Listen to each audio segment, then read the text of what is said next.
Members, let's commit this sitting to prayer. Almighty God, who in your wisdom and goodness have appointed the offices of leaders and county assemblies for the welfare of society and the just government of the people, we beseech you to behold with your abundant favor as your servants, whom have been pleased to call to the performance of important trust in this republic. Let the blessings descend upon us here assembled, and grant that we treat and consider all matters that shall come under our deliberation in so just and faithful a manner as to promote your honor and glory, and to advance the peace, prosperity, and welfare of our country, and of those whose interests have been committed to our charge. Amen.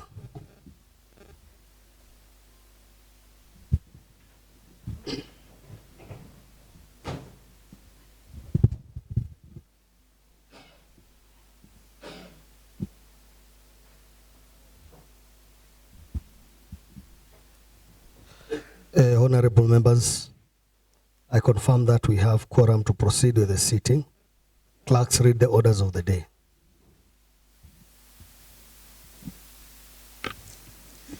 Order number 1, administration of oath. Next order. Order number 2, communication from the chair. Next order. Order number 3, messages. Next order.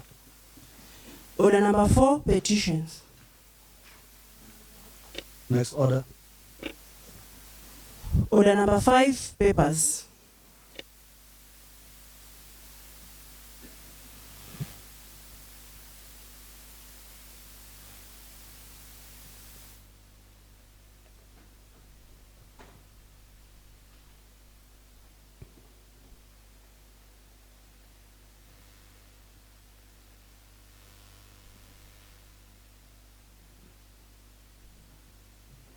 Mheshimiwa Joseph Malera. Thank you, Mr. Speaker, sir. I beg to lay a report on Committee on Transport, Roads, Public Works and Infrastructure Development.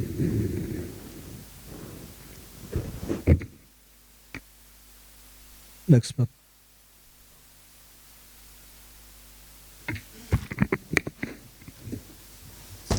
Thank you, Mr. Speaker, sir. I stand to lay a report on Committee on Health and Sanitation Service, Taita Taveta County Maternal, Newborn and Child Health Bill.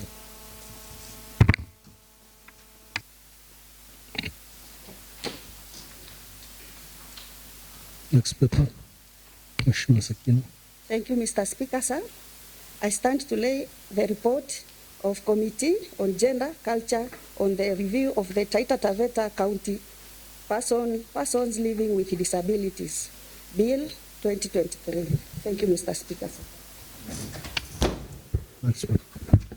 Mheshimiwa Sakina. Thank you, Mr. Speaker.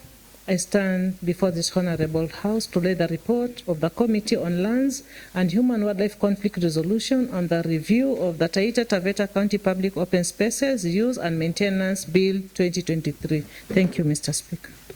Next order. Order number 6, notices of motions.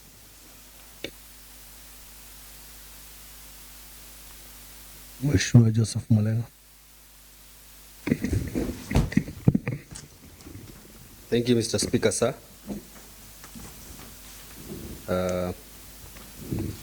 I stand to move a notice of motion and adoption and approval of the report of the Committee on Transport, Roads, Public Works and Infrastructure Committee on the Taita Taveta County Roads Management Bill 2023. That this third county assembly adopts and approves the report of Sectoral Committee on Transport, Roads, Public Works and Infrastructure Committee on the Taita Taveta County Roads Management Bill 2023, laid on the table of this House on Wednesday 13th December 2023, morning sitting number 091 and its recommendation thereof. Thank you, Mr. Speaker, sir.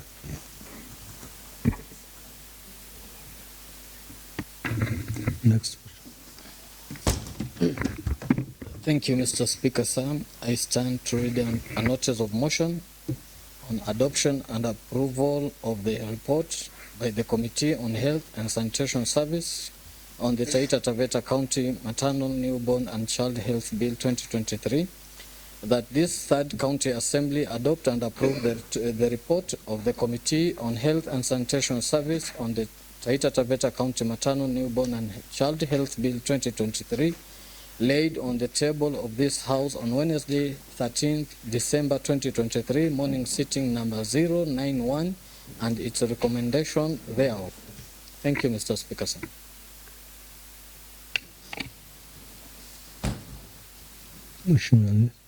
Thank you, Mr. Speaker, sir. I stand to move a notice of motion, adoption and approval of the report of the Gender and Culture Committee on the review of the Taita Taveta County Persons Living with Disabilities Bill 2023.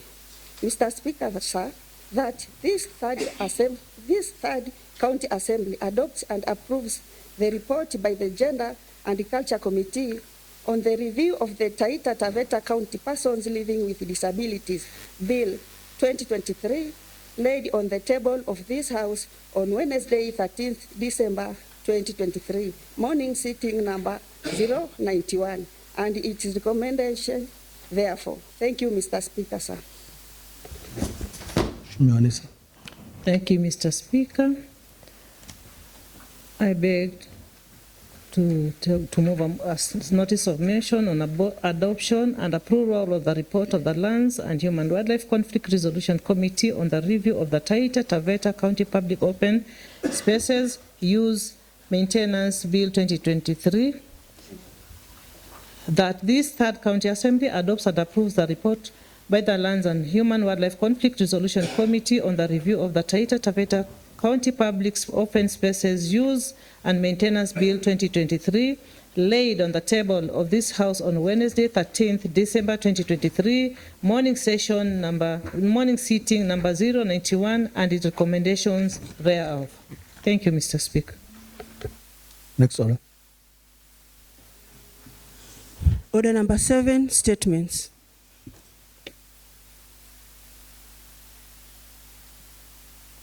Honorable Lawrence Mzula.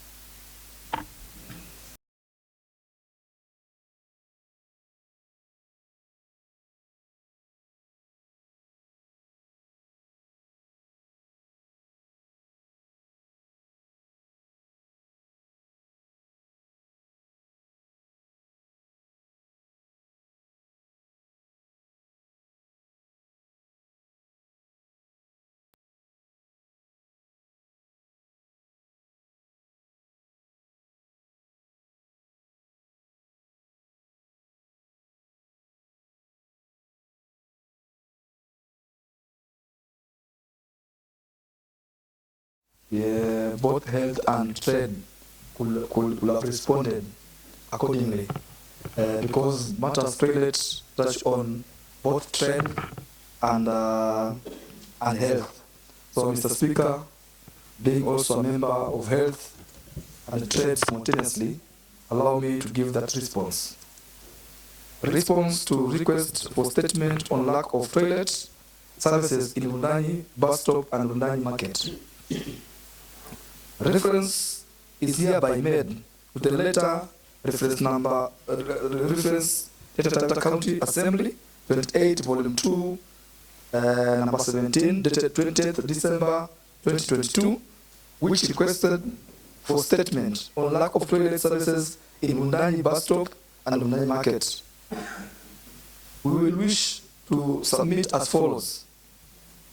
The first question was, what exactly is the challenge in offering these services, considering that traders in the two locations pay for the licenses and other incidental costs as prescribed in the Finance Act? Mr. Speaker, the Department of Trade to respond accordingly, since public facility such as market, water, public toilets are domiciled in the department.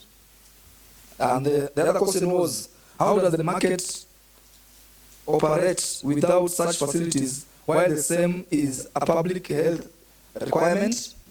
The response was as follows, Mr. Speaker. In line with the Public Health Act 2012, Cap 242, the area public health officer, PHO, inspected the facility on 21st November 2022 and noted sanitary defects in the market. The two stakeholders were informed of the sanitary nuisance verbally to the market committee and were informed of the sanitary nuisance verbally to the market committee and by the statutory notice of the sub-county trade officers dated 29th November 2022, herein enclosed. To comply with the recommendation within 21 days, failure to which a legal action will be taken that might lead to closure of the facility. A further notice to abate nuisance was issued to the sub-county trade officer on 21st December 2022, herein also enclosed, Mr. Speaker, demanding for urgent compliance with the recommendation of in 14 days, failure to which the facility shall be closed. The role of the Department of Health is to ensure sanitary well-being public utilities, while the Department of Trade is to provide and manage and maintain the public health facility among water, market, and public toilet. The other question, which is question number 3, when will this problem be solved? An inspection of the facility by the PHO on the 1st December 2022 and the report herein enclosed confirmed adherence to the advisory, Mr. Speaker. Finally, how will the department ensure that this crisis does not recur in the future? The Department of Trade shall ensure sanitary operation of the toilet is done and maintained. The Department of Health shall continue with inspection to ensure all sanitary conditions are met and maintained to the satisfaction of the Public Health Act. And the letter was signed, the response was signed by the Mr. Gifton Mukaya with the CECM Health. Mr. Speaker, allow me to briefly go through the response from the Department of Trade. So it is not long, it's very short, and I don't think I'm going to read through the whole of it. I think members will be furnished with these documents after we have tabled the response. Response to request for statement, lack of toilet services in Bundani bus stop and Bundani market by Honorable Jimmy Mwamili, MCA, Bundani Mbale. We acknowledge receipt of the letter dated 20th December reference, which is written there, concerning the above subject. This is hereby in response to the letter. Please find attached detailed report concerning the above subject matter with regard. And the documents are also attached here, Mr. Speaker.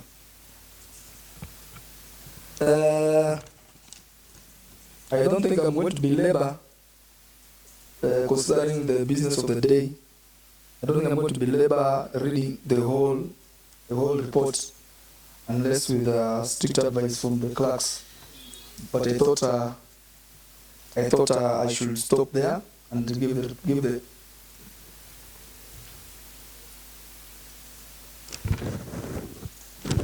Mr. Speaker, allow me to go through the report of Bundani public toilets at the bus stop market. The letter is dated 3rd January. It is the most recent letter, 2023. Bundani public toilet is located in Bundani bus stop.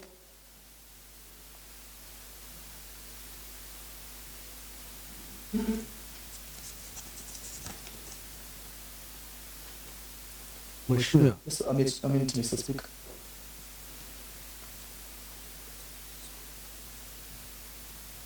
Thank you. May I continue, Mr. Speaker? Continue. Bundani public toilet is located at the Bundani bus stop next to the Wundanyi market. The toilet is managed by the trade market, the directorate. Facility fees are collected by the revenue directorate, and cleaning services are offered by the environment directorate. The status as per now, the toilet is currently non-operational since the septic tank is full. The urinal outlet pipe is also defective, together with the water system in both male and female toilets. There is also a no hand washing facility in the toilet. The challenge, Mr. Speaker, the water and the electricity bills, once collected and forwarded to the finance department for payment, for payment take a long time to be paid, leading to the accumulation of the bills and disconnection of services by the relevant authorities. This has partly been occasioned by lack of revenue collection from the market traders. The size of the septic tank is small compared to the number of people using the facility. Hence, the septic gets filled up in a short time, requiring constant exhauster services, which are also very expensive.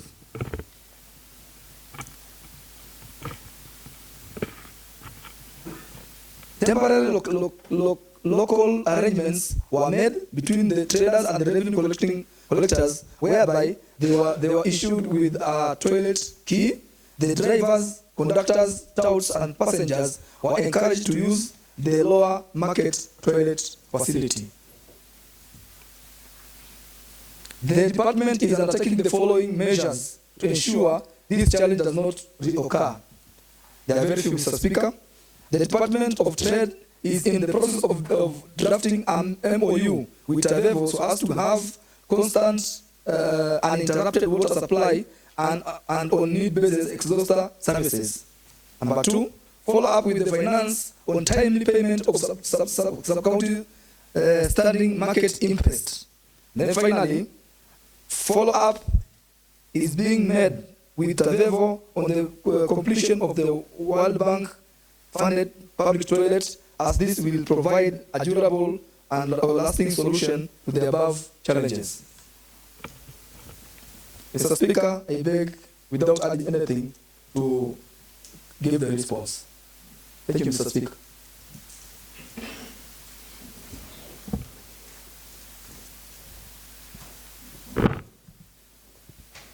Statement Seeker, Honorable Jim Mwamili.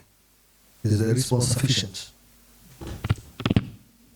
Thank you, Mr. Speaker, for the opportunity to state my dissatisfaction with the response.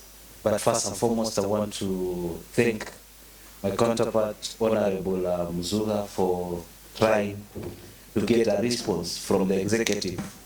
But Mr. Speaker, as the saying goes, the end justifies the means. We are on Christmas holiday right now.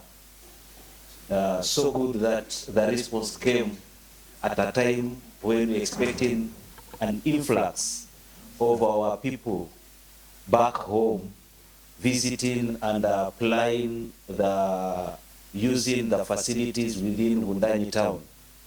Mr. Speaker, sir, it is not genius to estimate that the number of passengers flying through Wundanyi town has tripled, if not tenfold, maybe 100-folds. Mr. Speaker, sir, unfortunately, the challenges that led to me asking all those questions are still there, up to date. So no matter how rosy the report may be, it has not resolved anything. As a house, we have delivered 0 to the people of Wundanyi. In the process, what is the delivery to the people of Wundanyi? They are still going to use bush to help themselves during this Christmas period. The market has no toilet. The bus stage has no toilet or functional toilet. And the whole county, Department of Health, Department of Trade, and maybe Department of Planning are just throwing jabs at each other and preparing 2, 3, 4, 5 different reports, all telling us nothing. As a statement seeker, Mr. Speaker, sir, I am as good as I was before asking the statement. Thank you, Mr. Speaker, sir.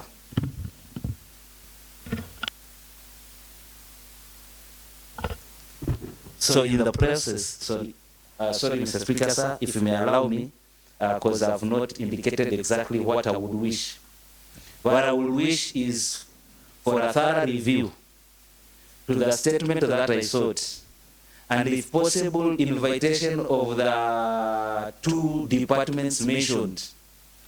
And by the time they appear here, they should tell us why we should keep on having them if they cannot provide a public toilet. Mr. Speaker, sir, if it's the infrastructure is already there, the structure of the toilet is there, water is there up to Undani town, it is the inability to make it functional. That's all. We may need other toilets, those are other demands, but at least the one that is there, I see it will be very sad for this house to let the executive go. So, Mr. Speaker, sir, I'm totally disappointed by the response. I reject the response in totality. Thank you, Mr. Speaker, sir.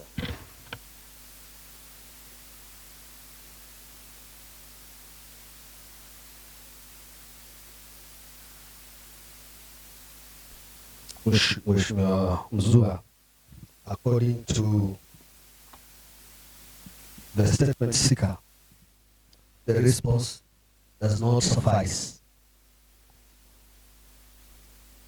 And I'll open this to members to give, allow members to give their comments on the response, if there is any.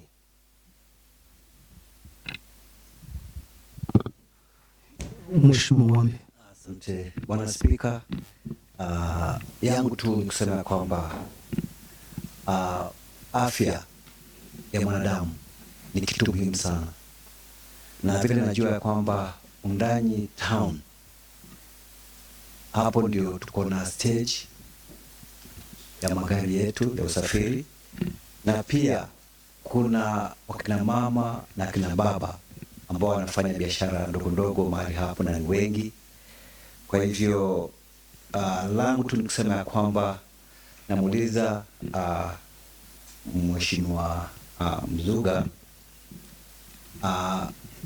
aende hatua nyingine zaidi, na ikiwezekana tuite hizo department mbili, hizo ofisi mbili ambazo zinahusika, ofisi ya usafi and health na pamoja na ofisi ya trade, ili waje watuambie ni mpango gani ambayo wako nayo kwa mara moja ya kuona ya kwamba choo kimepatikana na wananchi wanaenda mahali ambapo ni mahali pa mazingira mazuri. Kwa hivyo asante sana Bwana Spika. Ni kitu ya kuaibisha sana town kama hii kubwa namna hii hata haina choo. Very sad. Yeah, asante Bwana Spika. Yeah, Mheshimiwa Mspaka. Thank you, Mr. Speaker. I also want to agree largely with the honorable member from Undani. And I'm also at the same time shocked to learn that there is no public toilet, Mr. Speaker, in the town. On this current El Nino rain, Mr. Speaker, I can only imagine what happens. And it happens some of those waters, Mr. Speaker, go all the way to 𝐂𝐓𝐶. So I'm very much surprised that we are drinking water that runs all the way from here, Mr. Speaker, and there is no public toilet. It's quite unfair. And Mr. Speaker, it's upon the department, in conjunction with the health department, Mr. Speaker. It's very unfortunate that they are able to report to us after all that period with such kind of a shoddy reports. Mr. Speaker, we are calling for the department, Mr. Speaker, to act and take issues that we raise in this also some seriousness they deserve, Mr. Speaker, because putting that town in such a scenario to the dates that we are experiencing heavy rains, and we are not seeing any action that has been put in place. Even this house sometimes, Mr. Speaker, seeks assessment to seek the preparedness of the departments concerned on the El Nino rains. And that should be one of them that should be put in consideration, Mr. Speaker, because if people keep dropping their whatever in the bush, Mr. Speaker, it's being washed down by the waters of this El Nino rain, Mr. Speaker, and that is posing some hazards, especially on the lower lands and lower areas, Mr. Speaker. So that issue needs to be taken serious, and I believe a response should have come with some promise of actions. But unfortunately, Mr. Speaker, I could hear nothing as a remedy in place. So I agree with the member that the response needs to be done better, Mr. Speaker. Thank you very much. Asante sana bwana mwenyekiti, nasimama katika nyumba hii kuongeza sauti kwa hii lawama ya kutokuwa na choo katika soko la Bundani. Bwana mwenyekiti, nafikiri kukosa choo katika mahali pa biashara si aibu tu kwa kaunti, isipokuwa ni kuhatarisha maisha ya watu ambao wanaishi maeneo haya na kuendelea. Kama vile mzungumzaji mwenzangu amesema, tuko katika msimu wa mvua. Ile taka pale itakapotupwa haitabaki pale, itazungushwa sana, itateremshwa na maji, na naamini kwamba pale maji yanaishia, kuna wengine wanatumia ile maji kwa matumizi ya nyumbani. Sasa unaona bwana mwenyekiti, tunaona tu ni ile ni sehemu kidogo ya pale stage, lakini imeleta madhara kwa mambo mengi. Tuko na fahamu ya kwamba mvua hii tangu imenyesha, tumeona matangazo ya kwamba hata kipindupindu kiko mahali kunaitwa Lamu. Sasa pia sisi tuko tayari kuingia katika kumbukumbu za kwamba Taita Taveta imepatikana na kipindupindu kwa ukosefu wa kutengeneza choo. Bwana mwenyekiti, washikadau ama wawekezaji wa Bundani hawajaitisha kujengewa choo. Choo kiko, ni kifanye kazi. Sidhani kama wataonaitisha, yani ni kikubwa sana kinatakikana pale. Ni labda kama ni kuziba kimezibwa, basi hata Taita Taveta County haiwezi kwenda kuzibua kile choo. Maji yako, kile kinasababisha kile choo kisifanye kazi ni nini? Bwana mwenyekiti, kile choo kimetumika miaka yote pale stage. Ni nini inafanya county, hata kama kweli hatuna, hata ile hebu kidogo watazificha tu bwana mwenyekiti? Mimi nataka nikubaliane na area MCA. Hiyo report hata mimi haijanipatia chochote. Kuenda kulazimisha ama kufanya mikakati, kuwekeza kidogo tu, kusaidia kile choo kiwe kinasaidia wawekezaji. Kwa nini sasa tunaambia walipe ushuru na service kidogo kama hiyo ya kufanya choo kifanye kazi inakuwa ni ngumu? Bwana mwenyekiti, serikali si mahali ama institution ya kufanya biashara, ni ya kupeana huduma kwa mwananchi. Na huduma ya kwanza mwenye mwenyekiti nikizungumzia, choo lazima kije kama priority ya kwanza. Kwa hivyo bwana mwenyekiti, hiyo ripoti irudi pale ilikotoka, kazi ifanywe, na kama kweli tunataka wananchi wa Bundani walipe ushuru, basi lazima tuwakune mguu. Mswahili alisema nyege ni kunyegezana. Wakati tunataka wananchi walipe ushuru, basi na watu wapatie huduma. Asante mwenyekiti.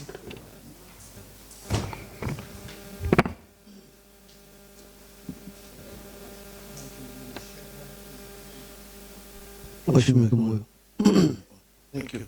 Thank you, Mr. Speaker. Let me also voice in concern on the report that was tabled today.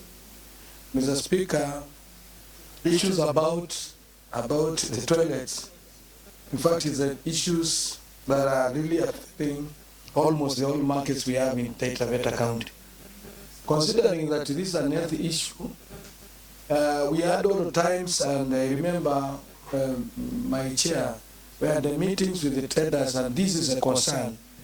The toilets have been made to be, at times when the county is not able to run, they privatize that particular facility to private or a group that can also take some small amount from the members so that they can use that particular facility, so that at least that particular group can also maintain that facility.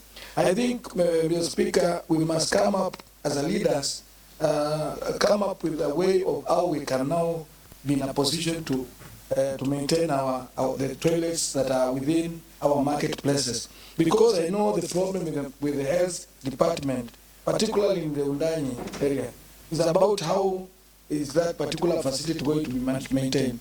Maybe employing a person who can take and manage that particular facility, because that facility needs to be cleaned.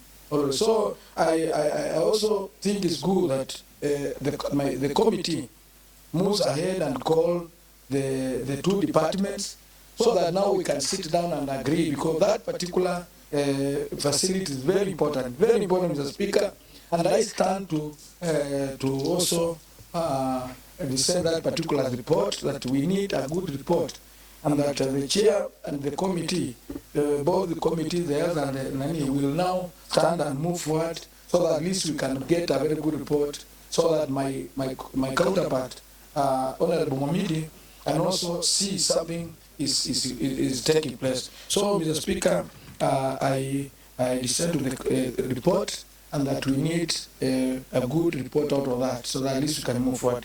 Thank you, Mr. Speaker. Mheshimiwa Kidani. Asante sana Mheshimiwa Spika. Mheshimiwa Spika, naomba kusimama kutia mkazo kwa yale wenzangu wamesema ya kuwa haya mambo ya choo. Mimi nimekuwa nikitumia choo ya Undani tangu nikiwa mdogo, na nasikitika kusikia kwamba hiyo choo haitumiki tena. Wamama pale sokoni wanatumia choo kila mara, na siku hizi tukiangalia kuwa kuna magonjwa ya kisukari. Pia zaidi sisi watu wa milimani tunapenda kunywa chai. Hiyo ni kwamba tunafaa kutumia choo kila mara.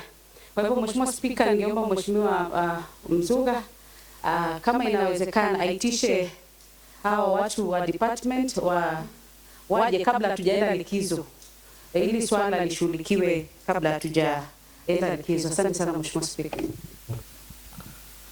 Yeah, I think from the comments of the members, it's like unanimously agreeing that the two officers should appear to answer to that question.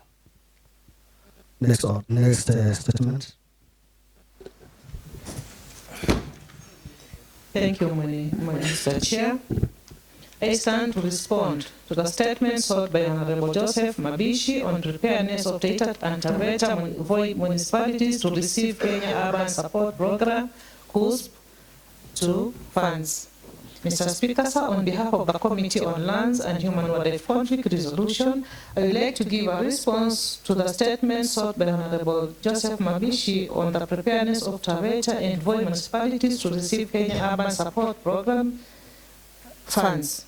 Mr. Speaker, sir, on 24th October 2023, the committee received response from the department and thereafter held a deliberative session to review it, of which the department responded as follows. The establishment of the municipalities of Voi and Taveta was done under the guidance of the Urban Areas and Cities Act 2021, Revision 2019, revised on 2019, with consideration that they were given the township status back in 2017. As per our County Urban Integrated Development Strategy Paper 2018, we envisioned of establishment these urban areas as per their qualifications and per category they fall in, the reason for establishment of Voi and Taveta municipalities. However, how far has, there were questions that were raised during the when seeking the statement. Question number one was, how far has the process of recruiting the board of the two municipalities gone?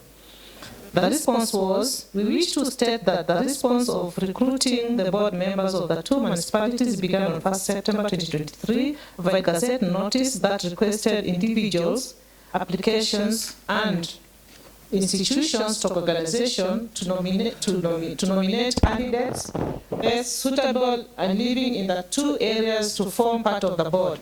The notice was running for 14 days, and thereafter that the process of shortlisting was done a week later. We are now on the verge of interviewing the shortlisted to identify the best candidates.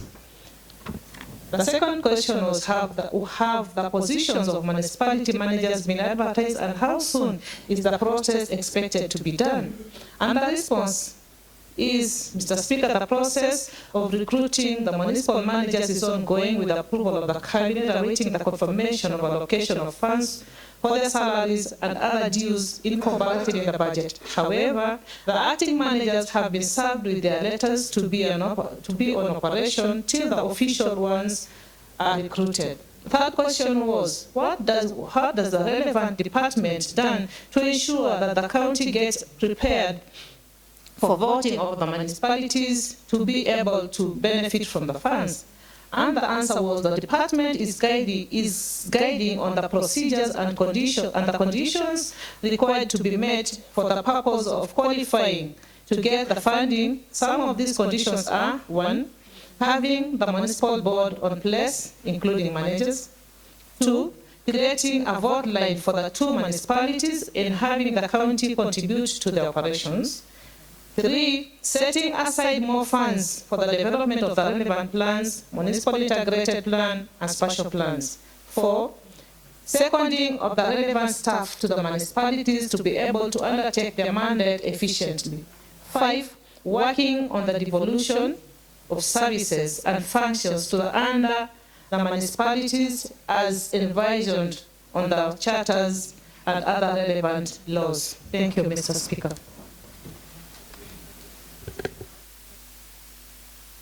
Statement Seeker, Honorable Joseph Mabishi, is the response sufficient? Thank you, Mr. Speaker, sir.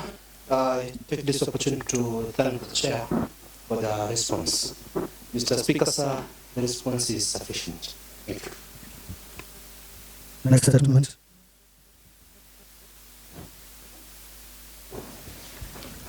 Again, I stand, Mr. Speaker, to respond to the statement sought by Honorable Machosho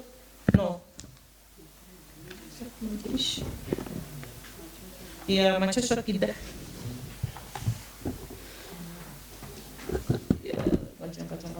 Just give me a minute. I made it, Mr. Speaker.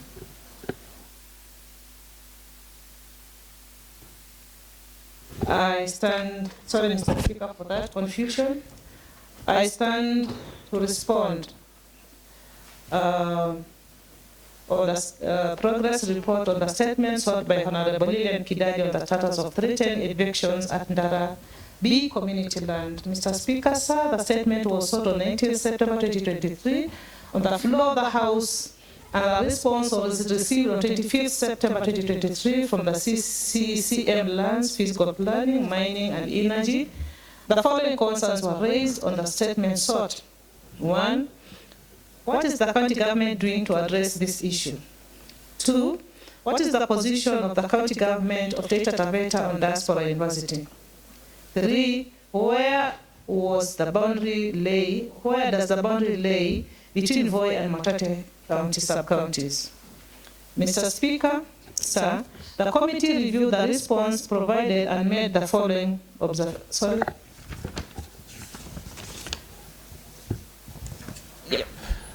Ndara B community land, previously known as Ndara B Group Ranch, is land which transitioned into county land in the year 2019. The land, which is claimed to be communal owned by the Sagala community, lies in the administrative boundaries of Mwatate and Voi. The land measures 2,215 hectares, inclusive all other lands excised from it, and it was first registered in 2023, 20th January 1982, according to the land records. The response to the statement on the county government position and what it is doing to address the issue of eviction. Mr. Speaker, the World Health Organization, who owns the parcel of land, was identified by Community Land 2016 Act 2016 and thereof. Any person who has legally been living in the land then is deemed to be a member of the community if he has been there and it is proved beyond reasonable doubt. Hence, any matter related to the disputes to community land shall be acted upon as provided for in the 8th schedule of the Community Land Act, and hence those feeling aggrieved by the projected should do so to the Community Land Register. This tries to respond to the issue of some community members living in the B community land are being threatened to be evicted by from the ancestral land. Diaspora University Town is a non-profit private university for higher learning, which is proposed to be developed in Dara B community land, while set to accommodate 15,000 students as per their plan. The proposed project site is Mtomagodi area, Mwatate sub-county. The university has acquired 6,000 hectares of land from the Rabi community land under freehold occupancy. This is not clear. This is no clear procedure that was used by the DUT to acquire 600 hectares. No evidence of public participation and the reason for the size of land acquired. Below is the chronology of transactions that have been occurred during the development of the Rabi ranch on how the community land, Sagala stock Ndarabi stock 12215.0 hectares. Ndarabi Group Ranch was first registered on 20th January 1982. Title was issued on 31st March 1982. On 26th October 2016, the title was closed on subdivision, having new titles numbers 14, 15. On 18th August 2017, plot number 14 was closed on subdivision, having 3 new titles, number 16, 17, and 18. Parcel number 18 of 40.47 hectares on 20th January 2017 was transferred to Malaika Child Care Village by way of gift. Parcel number 18 of 600 hectares was leased to KUP Institution Town Limited for a term of 5 years with effect from 18th August 2017, currently known as Diaspora University Registered Trustees. The title was issued on 16th November 2021 as per the attached copy of title. Parcel number 18 of 12 hectares and parcel number 16 of 1,559.35 hectares are still registered in the name of Ndara Group Ranch.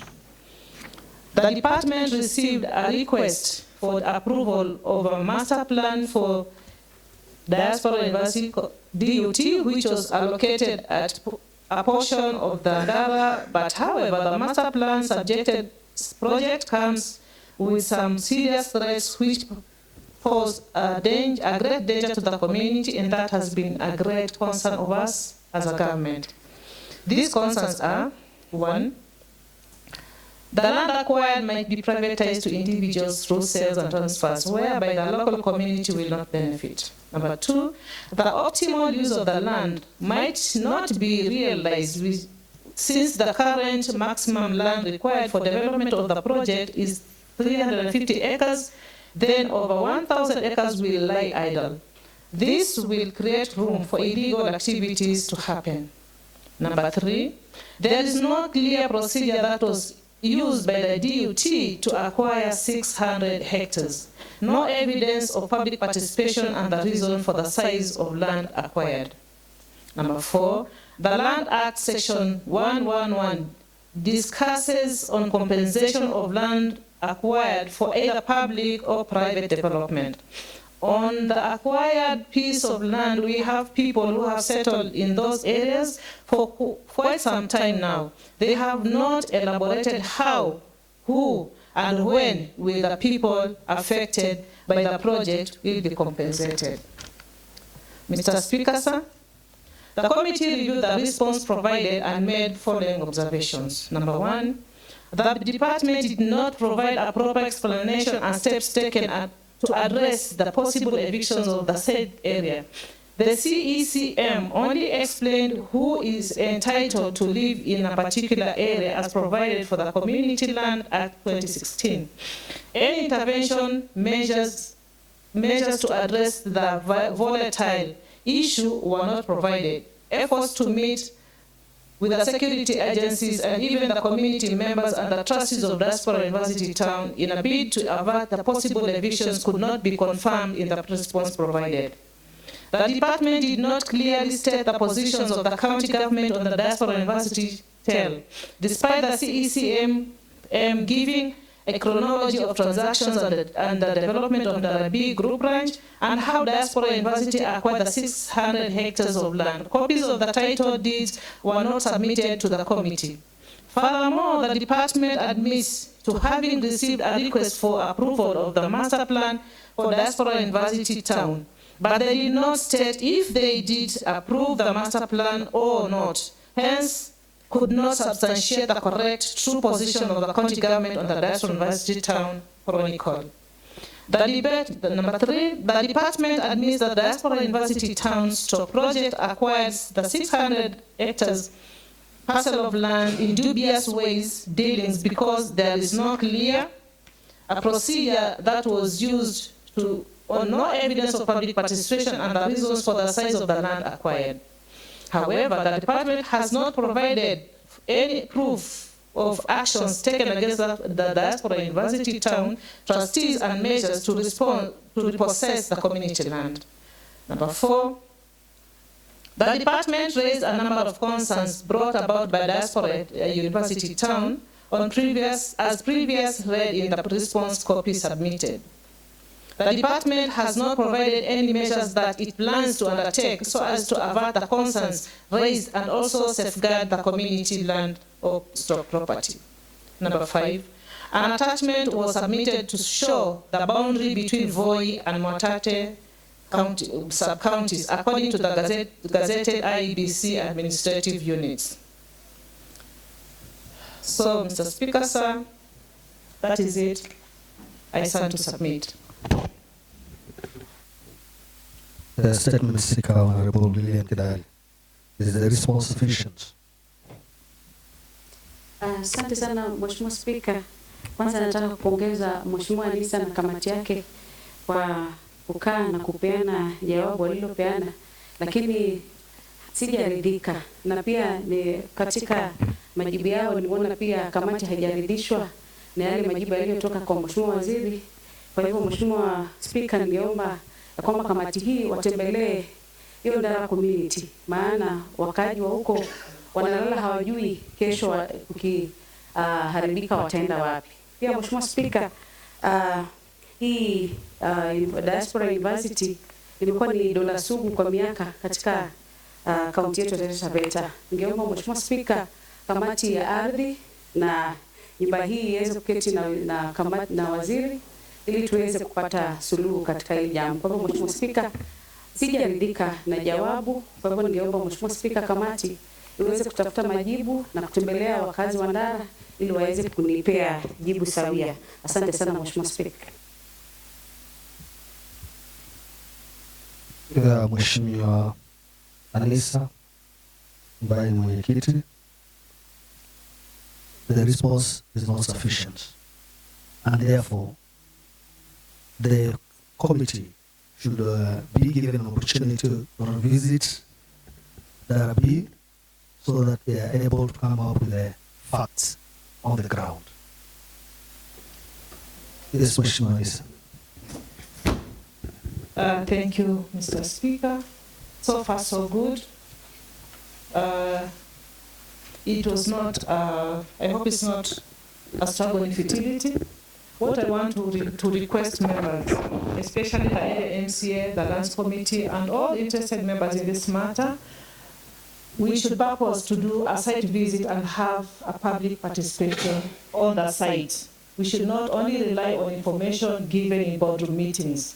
We desperately need to organize ourselves and make a site visit. Thank you, Mr. Speaker. Next order.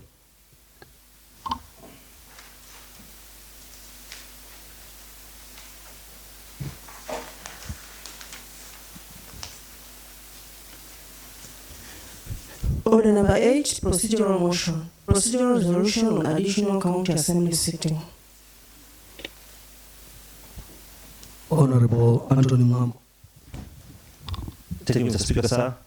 arise to move a procedural motion that pursuant to the provisions of Standing Order number 28.3b, this third county assembly of Taita Taveta resolves to hold additional sitting today, Wednesday 13 December 2023 at 11:30 a.m. This is to allow the approval of bills. I call upon Honorable Makalo to second the procedural motion.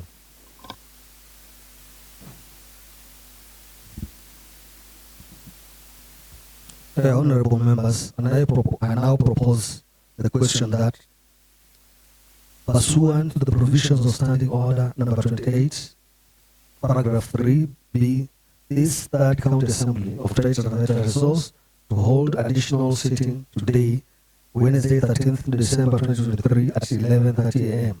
This is to allow approval of bills. Members, the floor is open for debate.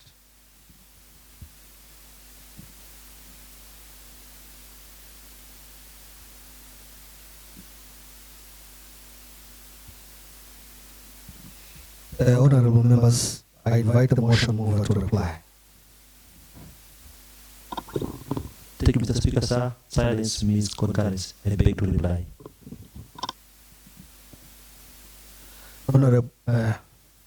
Honorable members, I now put the question that, pursuant to the provisions of Standing Order number 28, paragraph 3b, this third county assembly of Taita Taveta resolves to hold additional sitting today, Wednesday 13th December 2023 at 11:30 a.m. This is to allow the approval of all bills. Will as many as of that opinion say aye? Will as many as of the contrary opinion say nay? The ayes have it. Honorable members, there being no other business, the House stands adjourned until Wednesday 13th December 2023 at